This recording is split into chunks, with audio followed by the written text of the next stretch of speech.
जय श्री राम। आज श्री सुंदरकांड का नेक्स्ट अध्याय शुरू करते हैं। जय श्री राम।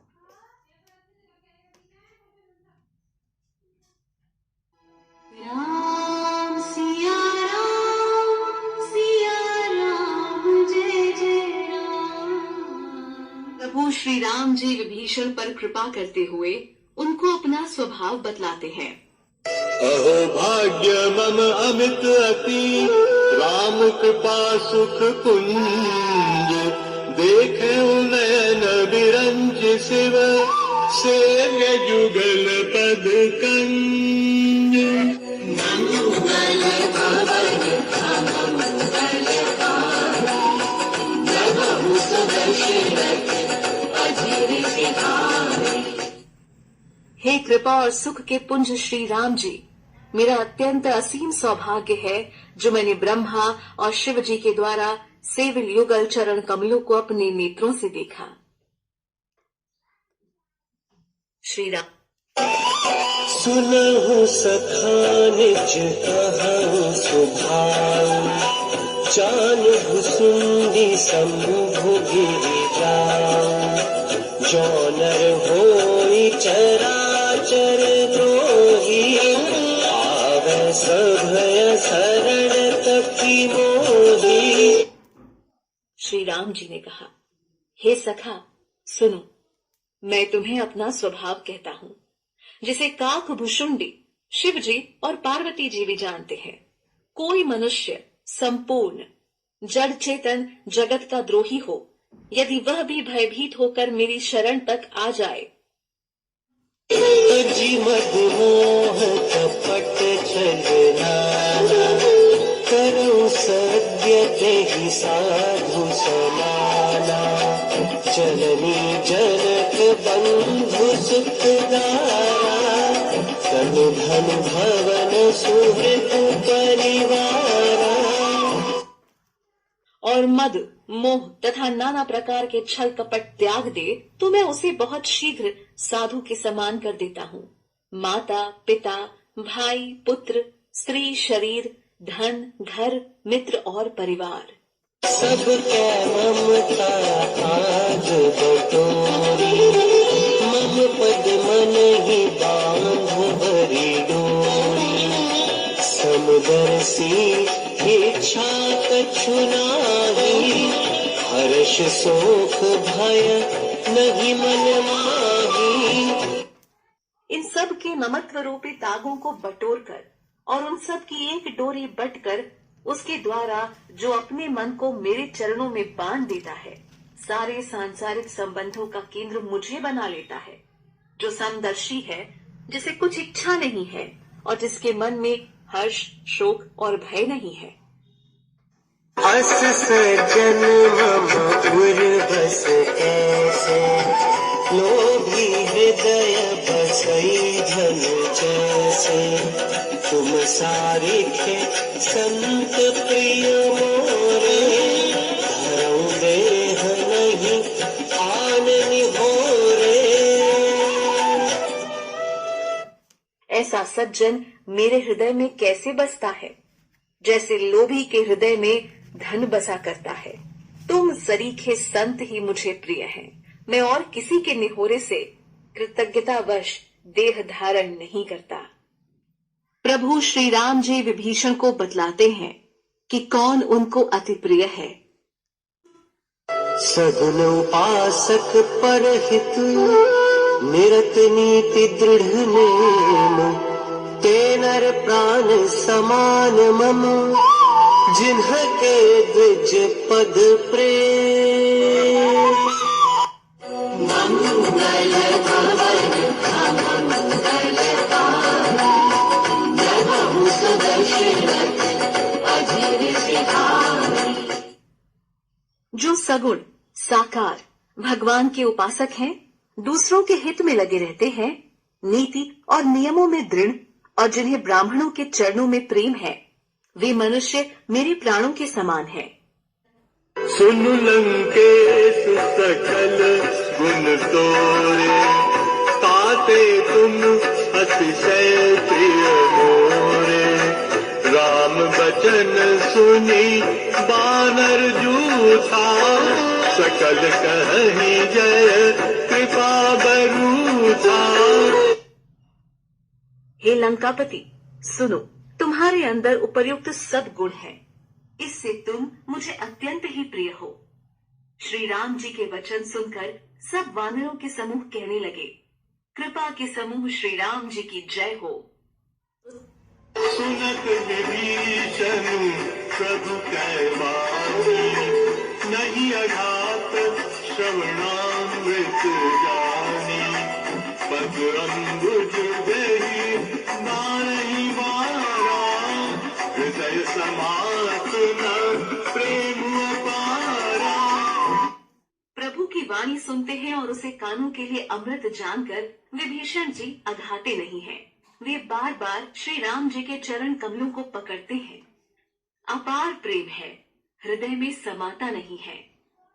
सुनहु देव सचराचर स्वामी, प्रणत पाल उर अंतर्गामी। उर कछु प्रथम वास नारई, प्रभु पद प्रीति सरित सोबई। विभीषण जी ने कहा, हे देव, हे चराचर जगत के स्वामी, हे शरणागत के रक्षक, हे सबके हृदय के भीतर की जानने वाले, सुनिए, मेरे हृदय में पहले कुछ वासना थी, वह प्रभु के चरणों की प्रतिरूपी नदी में बह गई। अब कृपाल निज भगति पावनी, देहु सदा सिर मन भावनी। एवमस्तु कही प्रभु रणधीरा, मागा तुरत सिंधु कर नीरा। अब तो हे कृपालु, शिव जी के मन को सदैव प्रिय लगने वाली अपनी पवित्र भक्ति मुझे दे दीजिए। एवमस्तु, ऐसा ही हो। रणधीर प्रभु श्री राम जी ने तुरंत ही समुद्र का जल मांगा। जगति सखा सब इच्छा नाहि, मोर दरस अमोघ जग माहि। अस कहि राम तिलक तेहि सारा, सुमन बेशी नभ भई अपारा। और कहा, हे सखा, यद्यपि तुम्हारी इच्छा नहीं है, पर जगत में तुम्हारा दर्शन अमाघ है, वह निष्फल नहीं जाता। ऐसा कहकर श्री राम जी ने उनको राज तिलक कर दिया। आकाश से पुष्पों की अपार वृष्टि हुई। प्रभु श्री राम जी विभीषण को अपना सेवक जानकर अपना लेते हैं। समुद्र पार करने के लिए नीति की रक्षा हेतु श्री राम जी विभीषण से उपाय पूछते हैं। रावण क्रोध अनल निज, श्वास समीर प्रचंड। जयत विभीषण राखेहु, दीनेहु राज अखंड। श्री राम जी ने रावण के क्रोध रूपी अग्नि में, जो अपनी विभीषण की श्वास वचन रूपी पवन से प्रचंड हो रही थी, जलते हुए विभीषण को बचा लिया और उसे अखंड राज्य दिया। दीन दिए 10 मास, सोई संपदा विभीषण नहीं। सकुच दीनि रघुनाथ। शिव जी ने जो संपत्ति रावण को 10 सिरों के बलि देने पर दी थी, वही संपत्ति श्री रघुनाथ जी ने विभीषण को बहुत सकुचते हुए दी।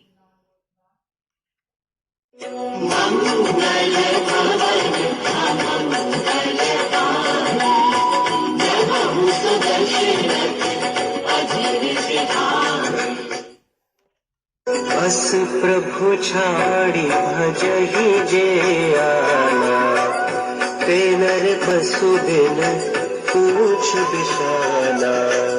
निज जन जानि ताहि अपनावा, प्रभु सुभाव कपि कुल मन भावा। ऐसे परम कृपालु प्रभु को छोड़कर जो मनुष्य दूसरों को भजते हैं, वे बिना सींग पूंछ के पशु हैं। अपना सेवक जानकर विभीषण को श्री राम जी ने अपना लिया। प्रभु का स्वभाव वानर कुल के मन को बहुत भाया। तुनि सर्वज्ञ सर्वूरबासी,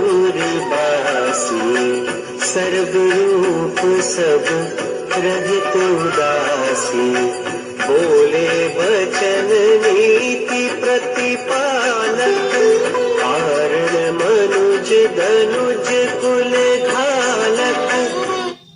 फिर सब कुछ जानने वाले, सबके हृदय में बसने वाले, सर्व रूपों में प्रकट, सबसे रहित, उदासीन, कारण से भक्तों पर कृपा करने के लिए मनुष्य बने हुए तथा राक्षसों के कुल का नाश करने वाले श्री राम जी नीति की रक्षा करने वाले वचन बोले। सुन कपीस लंकापति बेरा, एहि विधि करिय जलधि गंभीरा, संकुल मकर उरग झष जाति, अति अगाध दुस्तर सब भांति।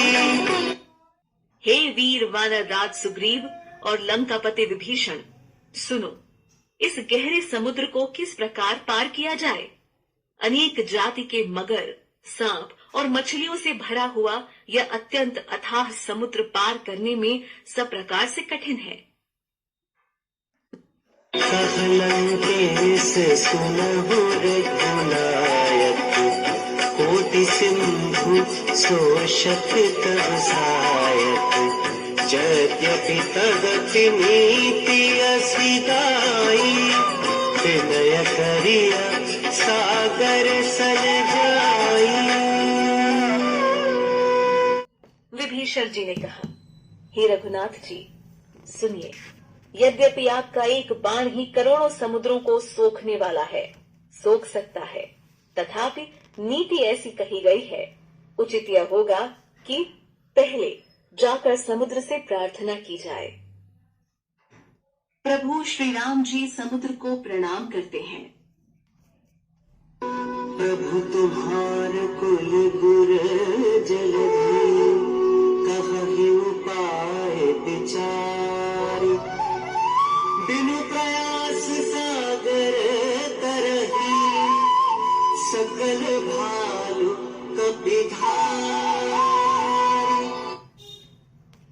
बड़े पूर्वज हैं, वे विचार कर उपाय बतला देंगे।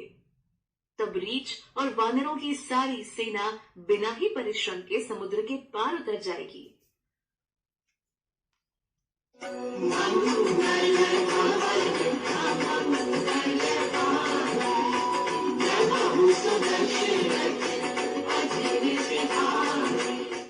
सखा कही तुम नीक उपाय, करिय दैव जो होय सहाय। मंत्र नय है लक्ष्मण मन भावा, राम बचन सुनी अति दुख पावा। श्री राम जी ने कहा, हे सखा, तुमने अच्छा उपाय बताया, यही किया जाए। यदि दैव सहायक हो। यह सलाह लक्ष्मण जी के मन को अच्छी नहीं लगी। श्री राम जी के वचन सुनकर तो उन्होंने बहुत ही दुख पाया। नाथ दैव कर कवन भरोसा, सोचिए सिंधु करिय मन रोसा।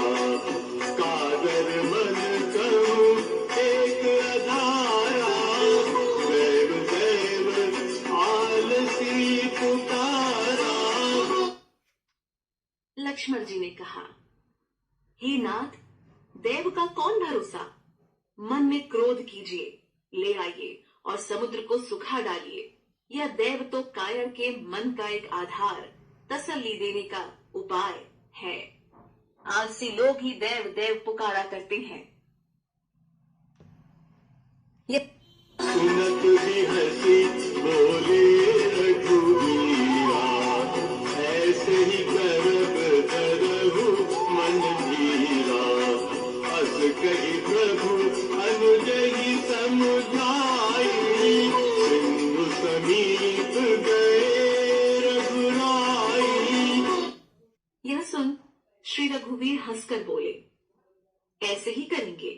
मन में धीरज रखो। ऐसा कहकर छोटे भाई को समझाकर प्रभु श्री रघुनाथ जी समुद्र के समीप बैठ गए। प्रथम प्रणाम कीन सिरुनाई, बैठे पुनि सकदर्भ दसाई। जबरि विभीषण प्रभु बहि आए, पासे रावण दूत पठाए।